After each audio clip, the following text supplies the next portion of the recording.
If somebody didn't get plowed out in the winter time, the person who was on the spot was the road agent. That was his direct responsibility. The second thing I learned, again, perhaps without being too conscious of it at the time, was that this horizontal line of divided power within the town was intersected by a vertical division, as between the powers of the town and the state. When a discussion started over how much money to spend on the care of roads, people knew what roads the speakers were talking about. Authority over town roads was different from authority over Class I highways. Class I roads were for the state of New Hampshire, and whether we liked or didn't like the plowing or the paving on them, there was nothing that we could do as town voters. There was, in short, a practical appreciation of the line between local power to affect our town and state power to affect many towns. The third thing I learned, again without thinking too much about it until later on, was that the people who had the power in the town were expected to treat everyone else decently as they used their power. I learned this primarily from watching Mr. Eastman conduct the meeting, for he was as fair a man as I have ever met in my life. He enforced civility, but within civil limits, he made no distinctions among the people he recognized to speak. It didn't matter whether someone was rich or poor, young or old, sensible or foolish. Everybody got the same chance to have his say. As I remember back, one of the things that strikes me is that I don't think I ever heard anyone complaining later that he didn't get a fair shake at the meeting. Some people left disappointed when their motions didn't carry, or their warrant article hadn't passed, but they didn't leave bitter because the moderator had been unfair to them. So although the town didn't have a judicial branch, I learned what due process is and why it matters. And I know that my concept of fundamental fairness began to form as I watched Scott Eastman conduct a town meeting in Ware, New Hampshire, many years ago. Taking all these lessons about defined powers in and fair treatment stood me in good stead for what came next. And that was a formal course called civics. And kids who went to the town meeting, who watched what was done and listened to what was said, didn't find it all that hard to catch on to what was being taught in the civics course. We already had a primitive idea of separations of power. We could sense the line between the executive and the legislative.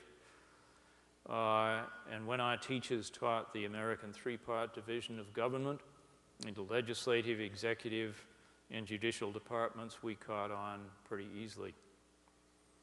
The same was true of federalism. In those days, country towns didn't worry too much about what the national government was doing, but we knew enough about divisions of power up and down to pick up the idea of federal divisions without any great trouble. And as I've already suggested, when we got to the judicial branch, we already understood its required atmosphere because we had watched Mr. Eastman moderate a town meeting. Never, I suppose, in those years was the name of Montesquieu mentioned. And I don't recall hearing much analysis of the thinking of James Madison, but we learned the basics of what they had in mind. And if anyone had put the question to one of my ninth grade classmates or to me, what are the three branches of American government, none of us would have failed to answer. We had, at that point in our lives, an understanding of the basic structure of the governments around us. And we had a framework for organizing what we would learn from experience later on. This is the point of reference that I spoke of earlier.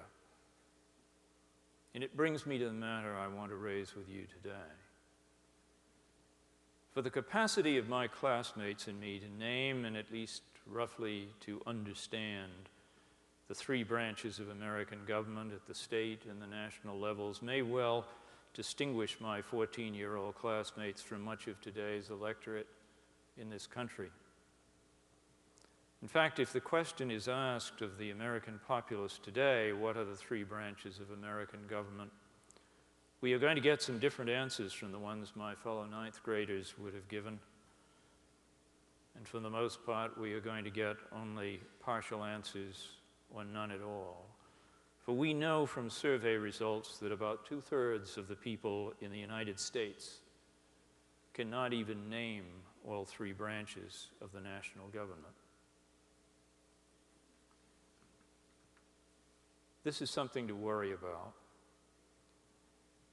And when I describe the circumstances in which I learned this fact, you will know why I worry, and I think you will worry too. I learned this 3 years ago at Georgetown Law Center at a conference on the state of the judiciary that Justice O'Connor and Justice Breyer had convened.